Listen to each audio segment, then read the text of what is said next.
Assalamu alaikum wa rahmatullah. Barka da zuwa channel ɗin Jarumai Studio. A yau zan koya ma yadda za ka fara koyon video editing daga farko har zuwa ƙarshe cikin sauƙi kuma da yaren Hausa. Ko baka taɓa yin editing ba, wannan bidiyon naka ne.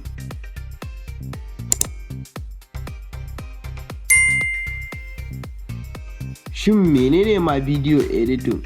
Video editing yana nufin abin da aka ɗauka, a gyara, a yanke, a saka, a sa sauti ko kuma ka canja mai launi, ma'ana kai mai color grading.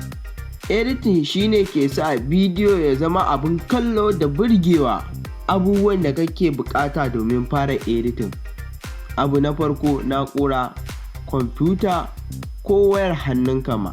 Abu na biyu, kana buƙatar software ko application. Software DaVinci ko Premiere. A waya kuma za ka iya amfani da CapCut ko VN editor video. Amma wacce tafi sauƙi a waya ka fara koyon editing shine ka ɗauko CapCut a Play Store. Sai ka shiga ciki, ka shiga project.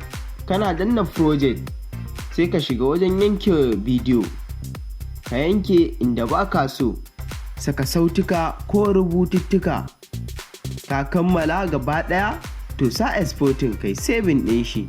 Shawarar da zan baku ga sababbin masu koyon editing: kada ka ji tsoro, kamar koyon mota ne, sai ka iya da yawa za ka iya sosai. Sannan kuma ka ringa kallon tutorial da dama kamar irin waɗannan da nake kawo maka. Sannan kuma ka ringa gwaji kullum, shine zai sa ka zama ƙwararre. To alhamdulillah, ka kalli bidiyon nan daga farko har ƙarshe, to da Allah kai min like, kai min share, sannan ka danna min subscribe, sannan a jikin comment ka rubuta min ka koya. Madalla. A bidiyon mu na gaba zan nuna ma yadda ake amfani da CapCut. Kai dai ka kasance da Jarumai Studio. Jarumai Studio, wassalam.